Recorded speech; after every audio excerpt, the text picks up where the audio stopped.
Hello friends, welcome to shorthand super fast writers. दोस्तों, आप channel को subscribe करें और बेल आइकन को दबाएं डेली शॉर्ट हैंड डिक्टेशंस के लिए।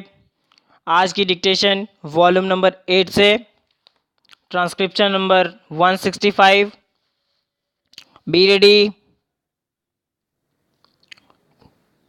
10 seconds, 5 seconds, start. The reasons why a development bank of this kind is necessary are not very difficult to understand. The size of the allocation for industrialization in the first two 5-year plans was not on the whole so great as to strain the resources of the existing financial institutions, including banks. But latterly, the gaps in the present institutional framework for the provision of industrial credit, especially for medium and long term periods, have come to light. This, I think, was inevitable.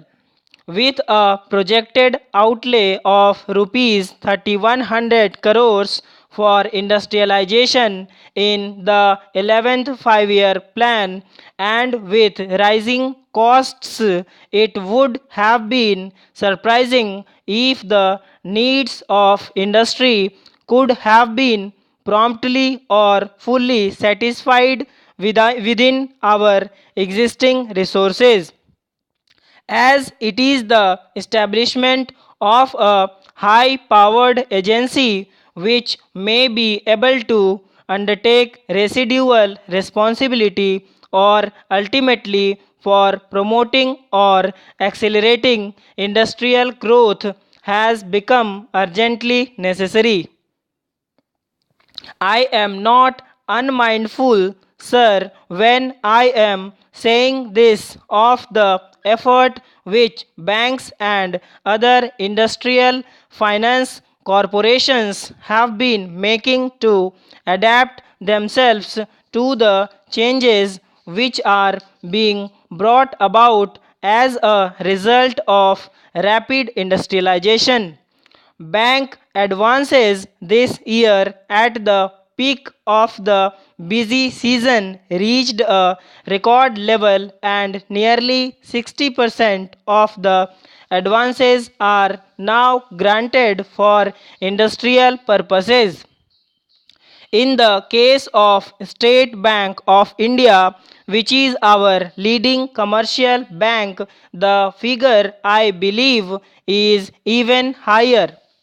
Three-fourths of the state bank's advances, I understand, are sanctioned to industrial units.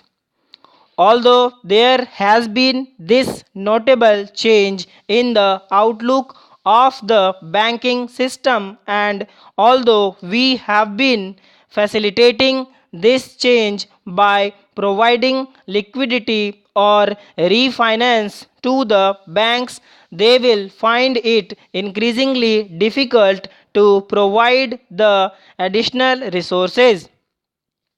There are many other competing demands on the resources of the banking system, and banks have also some statutory obligations in the matter of maintaining a specified percentage of their resources in cash or approved investments.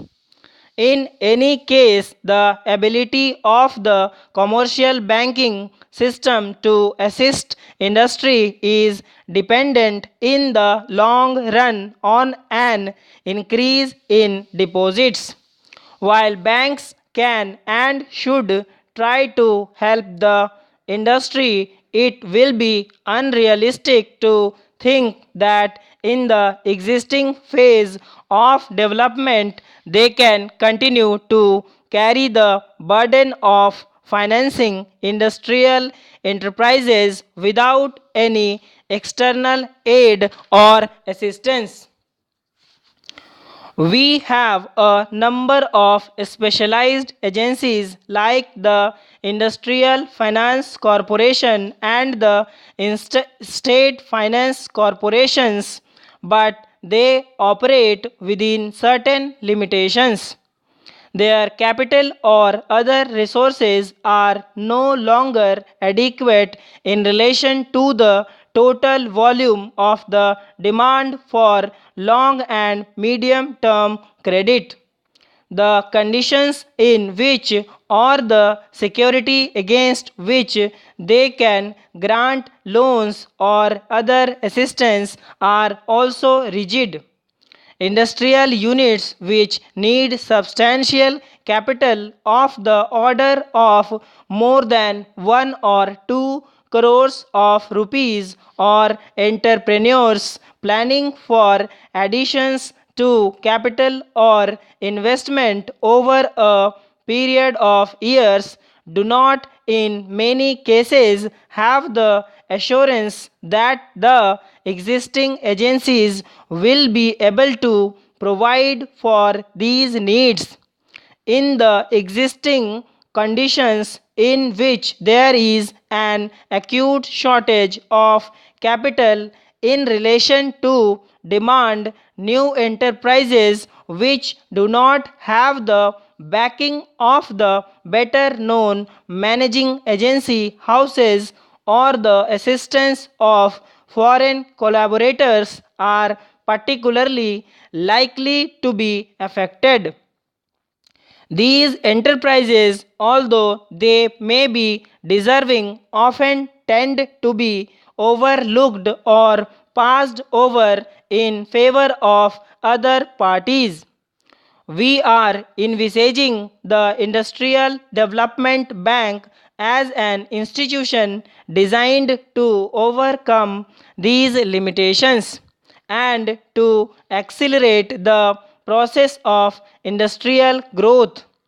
This new institution will be a wholly owned subsidiary of the Reserve Bank of India. It will be managed by a board consisting of the directors of the Central Board of the Reserve Bank.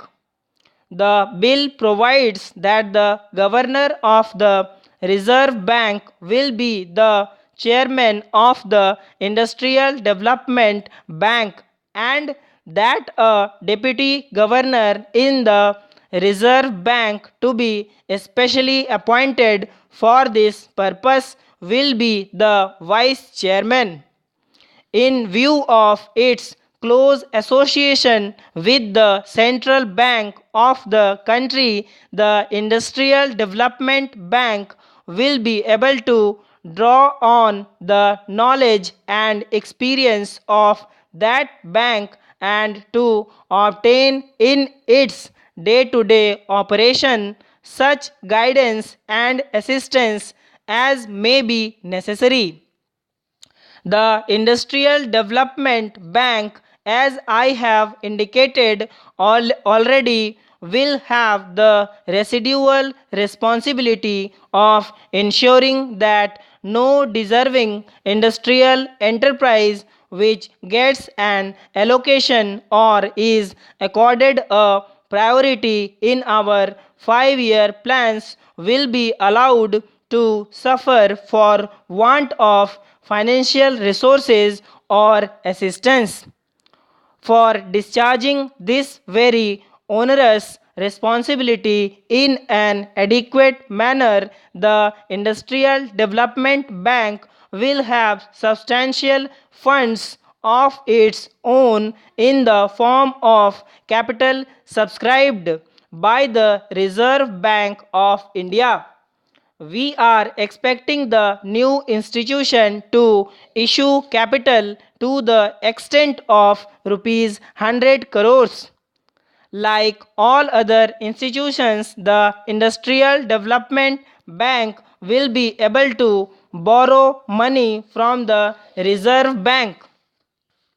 I should like to deal only with some important departments. I shall take first the Defense Department. The allocation to the Defense Department, which in the budget of the last year was rupees 800 crores, has been reduced to about rupees 700 crores.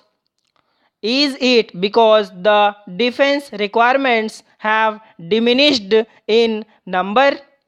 I have come to know that recruitment to the forces have been stopped. At what number has it been stopped?